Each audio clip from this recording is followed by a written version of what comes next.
इस अमृतकाल में देश उस दौर से गुजर रहा है।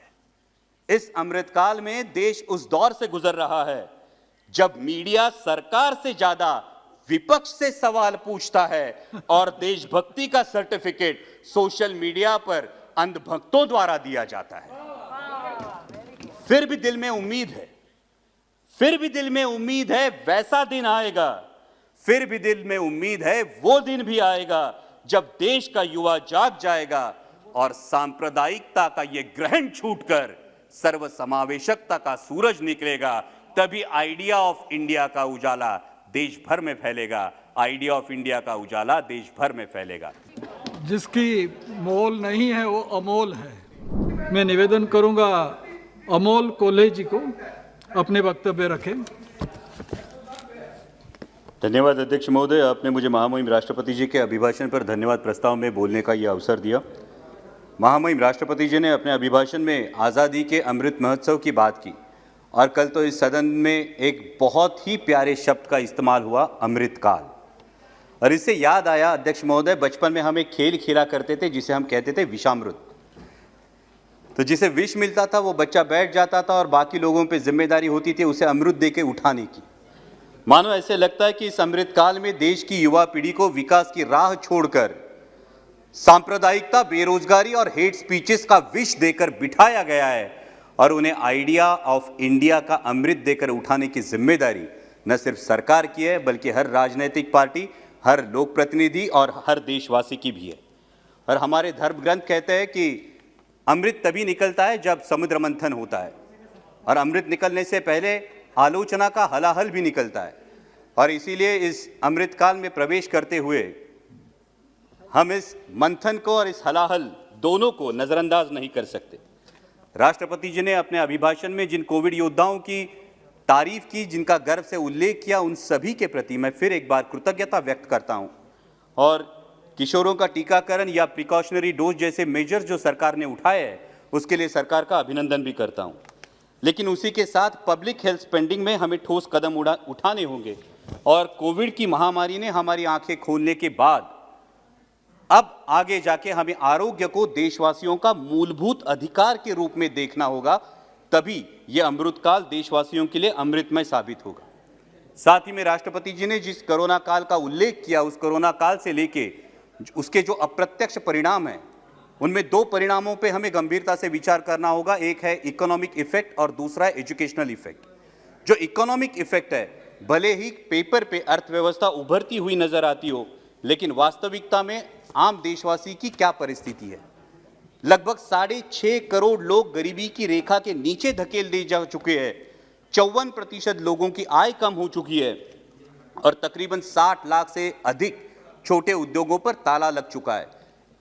इस तबके के बारे में हमें गंभीरता पूर्वक सोचना होगा, नहीं तो देश के मध्यम वर्ग को ऐसा लगेगा कि सिर्फ 142 लोगों की जो आय है वो 23 लाख करोड़ से 56 लाख करोड़ होती है, या फिर गरीबों के लिए योजना आती है, लेकिन देश के मध्यम वर्गीय के बारे में सोचा नहीं जाता है। इस पर हमें गंभीरता से विचार करना होगा। इसी के साथ दूसरा अप्रत्यक्ष परिणाम है एजुकेशनल इफेक्ट। अध्यक्ष महोदय, देश का जो भविष्य है उन बच्चों की जिंदगी से कोरोना काल के चलते हुए मानो शिक्षा और व्यक्तिमत्व विकास के 2 साल जैसे चले ही गए हैं, गायब हो गए हैं। इस देश के भविष्य की जो क्षति हुई है, इस क्षति को भरने के लिए हमें ठोस कदम उठाने होंगे। बात हो रही है कि हर बात डिजिटल होगी, हर बात डिजिटल होगी, लेकिन देश में जो डिजिटल डिवाइड है और इस डिजिटल डिवाइड के चलते हुए जो बच्चे इस शिक्षा से वंचित रह रहे हैं, उनके बारे में भी हमें सोचना होगा। अभिभाषण में स्किल इंडिया मिशन की भी बात हुई अध्यक्ष महोदय, लेकिन किसी भी मिशन का सक्सेस तभी जाना जाता है जब उसके अंतिम उद्दिष्ट की पूर्ति हो, और इसका अंतिम उद्दिष्ट है रोजगार। इस सरकार ने देश के युवाओं से वादा किया था कि हर साल 2 करोड़ रोजगार मिलेंगे, लेकिन अगर आंकड़े देखे जाए तो आज भी देश में 5 करोड़ युवा बेरोजगार है। और इसी के लिए स्टार्टअप्स या मेक इन इंडिया के साथ मनरेगा की स्ट्रेंथनिंग और अर्बन वर्जन ऑफ मनरेगा जैसे विकल्पों पर विचार होना चाहिए, क्योंकि हमारे देश के युवाओं में एक प्रचंड ऊर्जा है और अगर इस ऊर्जा को हम सही दिशा में संचालित करना चाहते हैं तो सरकार की जिम्मेदारी है कि वो जॉब क्रिएशन करे और युवाओं को जॉब सिक्योरिटी भी दे। अध्यक्ष महोदय, राष्ट्रपति जी ने अपने अभिभाषण में और एक बात कही जिसे हम सबको गर्व है, वो है विश्व के सबसे बड़े लोकतंत्र की, और इस लोकतंत्र का चौथा स्तंभ है पत्रकारिता। 2014 में सत्ता ग्रहण करने के बाद आदरणीय प्रधानमंत्री जी ने कहा था, I quote, democracy will not sustain if we can't guarantee freedom of speech and expression, unquote.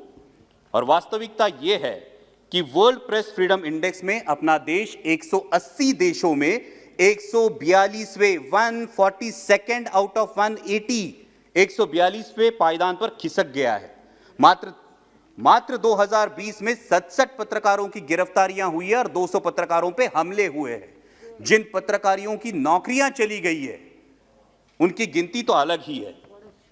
और अगर आज देश के मीडिया का सुर देखा जाए तो अध्यक्ष महोदय, देश के आम आदमी के जहन में यह सवाल उठना लाजमी है कि लोकतंत्र के इस चौथे स्तंभ को क्या निष्पक्ष रूप से अपनी पत्रकारिता करने की आजादी है या नहीं।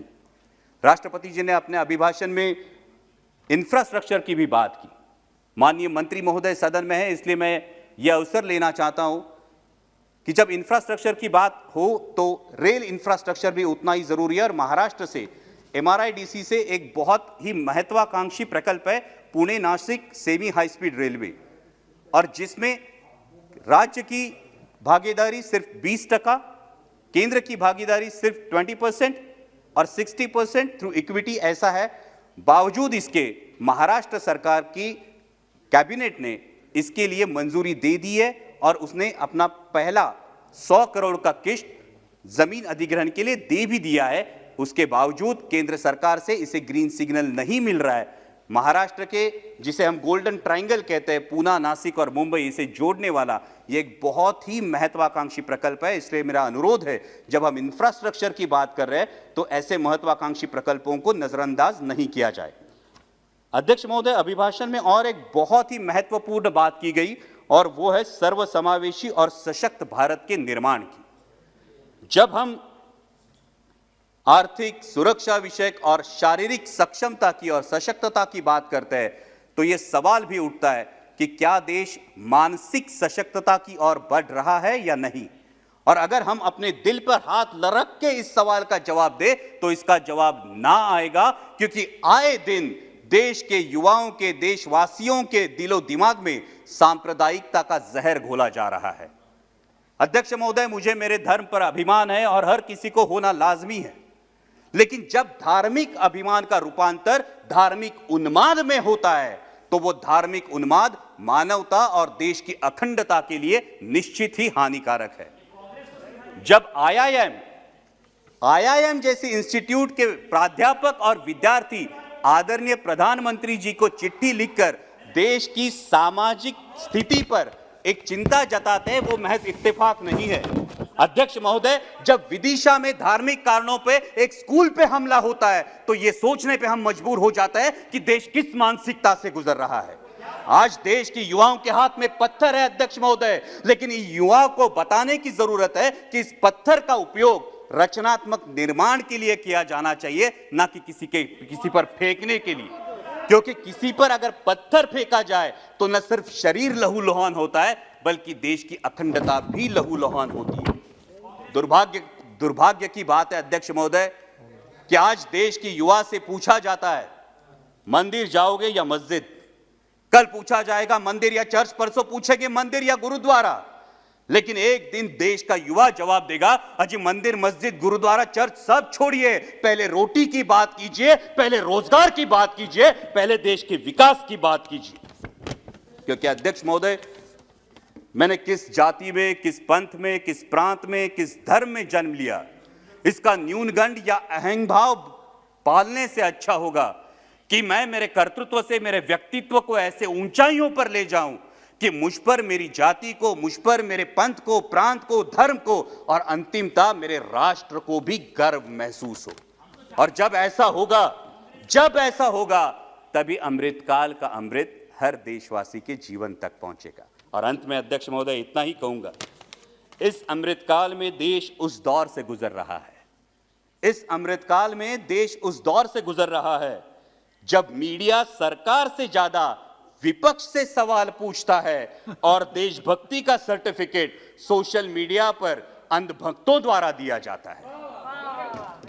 फिर भी दिल में उम्मीद है, फिर भी दिल में उम्मीद है वैसा दिन आएगा, फिर भी दिल में उम्मीद है वो दिन भी आएगा जब देश का युवा जाग जाएगा और सांप्रदायिकता का ये ग्रहण छूटकर सर्वसमावेशकता का सूरज निकलेगा। तभी आइडिया ऑफ इंडिया का उजाला देश भर में फैलेगा, आइडिया ऑफ इंडिया का उजाला देश भर में फैलेगा। धन्यवाद। जिसकी मोल नहीं है वो अमोल है।